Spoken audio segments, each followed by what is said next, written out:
Masih di program militer bersama saya Papang dan kita masih membahas terus tentang Kopaska. Dan di sebelah kanan saya sudah ada komandan dari Detasemen 2 Kopaska Armada Barat, yaitu Kapten Laut Johan Wahyudi. Apa kabar Mas Johan? Baik Mas Papang. Mas Johan, saya lihat di sini banyak sekali peralatan atau gear ya. Iya. Ini sebenarnya apa dan bagaimana penjelasannya?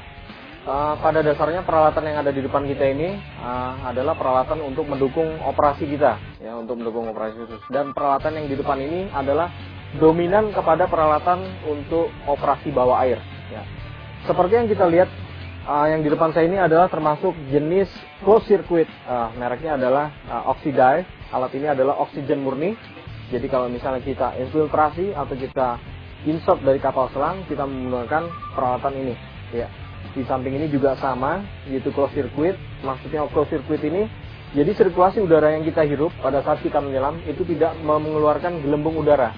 Jadi tidak bisa terdetek. Kemudian yang ini adalah open circuit dan yang sebelah ini adalah alat selam mixed gas. Maksudnya mixed gas itu adalah di sini ada dua tabung, ada tabung oksigen dan nitrogen. Alat selam ini bisa kita mix pada saat kita mendapat kedalaman yang lebih dalam, maka unsur oksigennya yang kita unsur nitrogen yang kita perbanyak, sedangkan pada saat kita timbul ke permukaan, oksigennya kita kurangi. Jadi mixed gas dia. Nah, ini adalah peralatan yang seperti yang disebutkan tadi. Ini adalah EOD equipment. EOD kita peralatannya sangat terbatas sekali. Ini adalah mine detector atau deteksi logam pada keadaan-keadaan tertentu. Kemudian kita juga punya bomb suit, bomb blanket yang ada di bawah ini. Dan ini adalah salah satu bentuk helmnya untuk EOD. Baik Mas Johan, ini saya baru lihat Mas Johan. Ini apa Mas Johan ya? Yang kita saksikan ini adalah kendaraan tempur bawah air. Ini kita namakan Shiseido. Shiseido? Iya, Shiseido atau kendaraan tempur bawah air. Ini buatan Itali tahun 2005. Terus kemudian dia berpendorong menggunakan dua propeller kiri dan propeller kanan. Bahan bakarnya atau sistem penggeraknya menggunakan baterai kering. Baterai kering. Iya.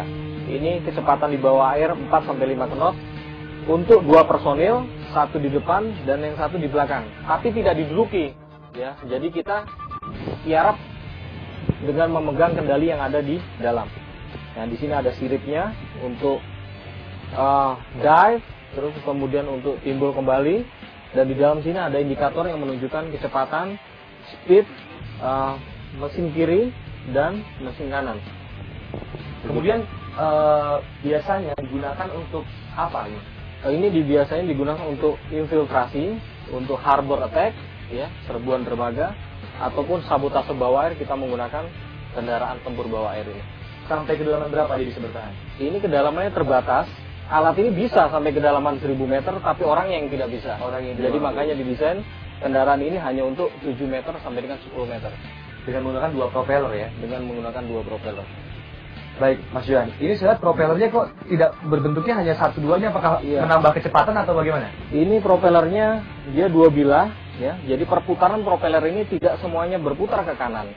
Propeller yang kanan dia akan berputar ke sebelah kiri.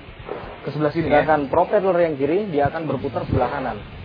Jadi kalau misalnya kendaraan bawah air itu berjalan, propellernya itu akan berputar berlawanan arah, sehingga menciptakan propulsi sehingga kendaraan bisa jalan lurus ke depan. Baik Mas Johan, terus bisa dibilang bahwa Kopaska ini memiliki banyak sekali peralatan-peralatan yang belum dilihat oleh orang umum ya, dan cenderung mutakhir karena tahunnya semua baru. Mas Johan, terima kasih banyak atas penjelasannya. Saksikan terus tentang Kopaska Armada Barat hanya di Militer.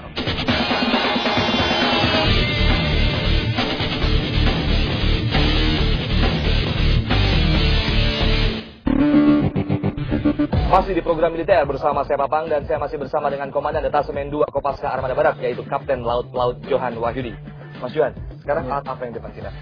Alat yang depan kita ini adalah peralatan selam jenisnya closed circuit, ya. Yang di sebelah sana adalah mixed gas, yaitu alat selam closed circuit bisa digunakan sebagai open circuit juga bisa. Kemudian yang di depan ini adalah BCD. BCD ini gunanya sebagai buoyancy untuk penyelam tempur agar dapat menyesuaikan kedalaman pada saat dia melayang di dalam air. Ya. Seperti apa misalnya? Misalnya pada saat dia melayang di bawah air, dia weight dengan terlalu berat, dia akan turun. Kemudian untuk menyeimbangkan, dia akan gunakan oksigen pada BCD ini dibuka sehingga BCD ini mengembung dan mengangkat penyelam tersebut agar tetap stabil di bawah permukaan. Nah, ini adalah alat waterproofing bag, artinya tas kedap air. Jadi pada saat kita melaksanakan operasi sabotase bawah air, bahan peledak akan kita masukkan di dalam waterproofing bag ini. Ya.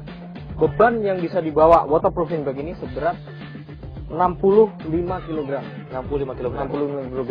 Kita bisa bayangkan 60 kg TNT kita letakkan di dalam waterproofing bag ini bisa untuk menghancurkan apa. Nah, kemudian ini saya lihat kan di belakang ada 4 anggota, Mas Yohan. Ya, betul sekali. Nah, mungkin bisa jelaskan perlengkapan atau uniform apa yang bisa dipakai oleh anggota dari atas sampai bawah? Ya. Yang digunakan ini adalah pakaian untuk sabotase atau seragam untuk sabotase. Mereka menggunakan wetsuit, ya, wetsuit dengan peralatan tambahan. Peralatan tambahan adalah berupa fin atau sepatu karang, ya, sepatu karang seperti ini, sepatu selam maksud saya. Kemudian mereka akan ditambahkan oleh BCD, ya. Kemudian yang satu lagi mereka dilengkapi oleh pisau di kaki. Ya. Jadi ini adalah jenis pisaunya. Nah, pisau ini untuk fungsinya untuk banyak, bisa untuk memotong tali pada kapal, kemudian karang ataupun serangan kepada binatang-binatang ganas, ataupun pada saat di dalam air kita mendapatkan trouble, terlilit jaring atau apa, kita menggunakan bantuan pisau ini. Pisau ini sendiri, ini kan berarti terbiasa untuk ada di laut ya? Betul sekali. Apakah dia tidak karat atau terbuat dari apa ini? Pisau ini stainless steel sifatnya, jadi terendam di dalam air laut pun tidak akan bermasalah. Kemudian ini adalah seragam atau pakaian untuk sabotase bawah air, dilengkapi oleh alat closed circuit, kemudian pakaian wetsuit, pisau selam, dan senjata APS. Adalah senjatanya seperti ini yang saya tunjukkan, ya, dengan kaliber 5.66, magazinnya yang didesain seperti ini. Seragam ini tahan api, ya. Kemudian atasnya pakai helmet, ini adalah night vision goggle, kemudian dilengkapi life vest UDT, kemudian peralatan-peralatan equipment pendukung yang lainnya. Senjata standar yang kita gunakan adalah MP5 SD. Dia menggunakan silencer. Baik, Mas Yohan, terima kasih banyak atas penjelasannya. Terima kasih, Mas Sofan. Saksikan terus tentang Kopaska hanya di Militer.